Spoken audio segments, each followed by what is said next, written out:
Hey everybody, welcome back to the Nidus Anarchy series. I'm your host, Adam, the CIO and co-founder of Nidus. And today I want to talk about my opinion on mock phishing email campaigns that security companies do and why I think they're useless.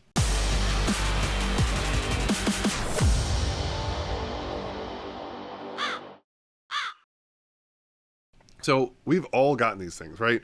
So in your corporate email, every once in a while you get some email. It's like, oh, hi, my name is Bob. You need to send me $1,000. Your boss said so. And then they want you to click the little phishing button and report it as phishing, and yay, you win, you did it. And oh, you clicked on the link in the email, oh, you failed. And the security teams, they're always like trying to send out these different campaigns, and because they want people to learn how to spot phishing emails so that they don't obviously get caught and wind up clicking on something that downloads malware and breaches the company. I understand the purpose of them, but I think we've gone past the point of where what they're doing now is just completely stupid, in my opinion.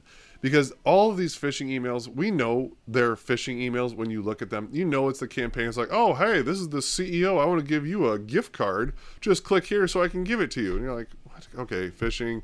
And now what's happening is we have a debate. And the debate is between the security team, where they're saying, hey, people aren't clicking the phishing button enough. They're just deleting the emails. And then you have the people where they're like, yeah, it's obviously one of these stupid campaign things. I don't want to waste my time. This is annoying at this point. You're now just spamming me with it. I get it. And now you got this back and forth. So you got the security people saying, no, you need to click on it because we're training you. And you got the people being like, this is stupid.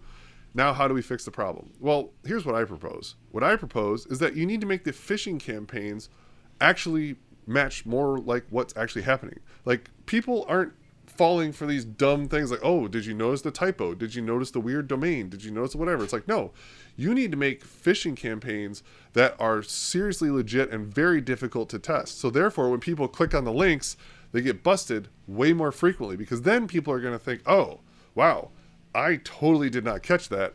And then they feel like, oh, shit, I just got in trouble. Like, I should not have clicked on that link. I just totally felt susceptible to this phishing scam.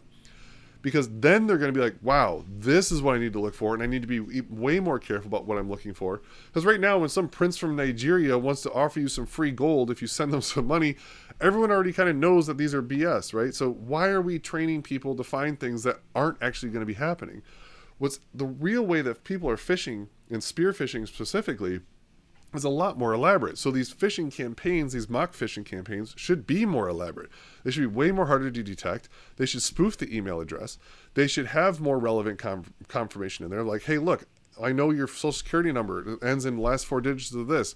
I know your phone number, whatever. I'm texting you this number. Like, something that where if my information was breached from somewhere else, just like we talked about in the AT&T breach, your first name, last name, your address, other phone numbers you have, your SSN, your date of birth was all released in this AT&T breach for over 70 million people.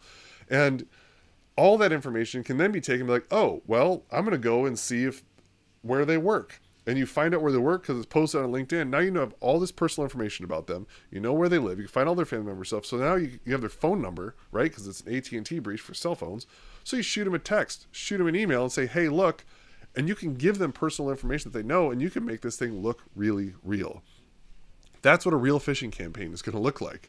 So instead of making all these dumb phishing campaigns that people already know what it is and it's spam and it's pointless and arguing why aren't you clicking on it and you're just deleting it, well, if they're deleting it, yay, they didn't click on the link. That's still success, okay? In my book, that's still success. So they didn't click phishing, I get it, they didn't report it, but they're not stupid. The people are not stupid. We've been training people how to detect really dumb phishing emails for decades. Let's move on now. Things are a lot more complicated. With all the breach data that's out there, we have real information that we could be using in these phishing emails. We have AI to write these phishing emails for us. So forget the whole spelling mistakes and the whole grammar mistakes because of some foreign person that doesn't understand English very well. They're going to be perfectly written emails. And remember that these phishing campaigns could be multi-tiered in the sense it's not just one email. Like, how about we start sending an email just to say, hey, how's it going? We're not asking for any information. We don't want them to click on anything. We want to build a relationship with this person to make them think that I'm a real person.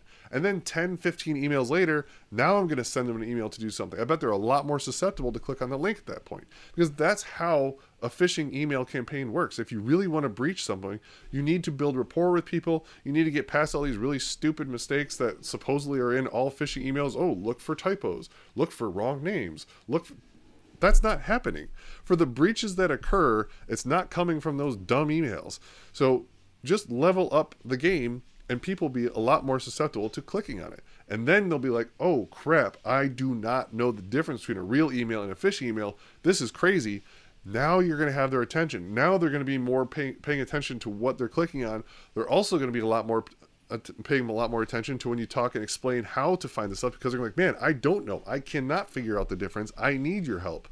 So I think we've reached a point in this whole cat and mouse of hacker and security researcher and that game where we're past the dumb emails. So let's all agree to stop sending the stupid emails, and let's get more sophisticated in our mock attacks so that people actually start failing and start becoming more concerned about clicking on links and talking to people that really aren't even there. And we talked before about deep fakes and all that stuff too. That's going to get worse. So we could send a personalized video message of the CEO saying, hey, it's me. It's like, wow, that's really him. He's really saying me something. I mean, there's really cool things that you could be doing in the phishing email campaigns to make people more aware of what a real phishing attack should look like. I'm just saying, let's just start doing it. And let's not get pissed at people when we're wasting their time with all these spam messages that they're just deleting them. So that's my opinion, and I'm sticking to it. Later.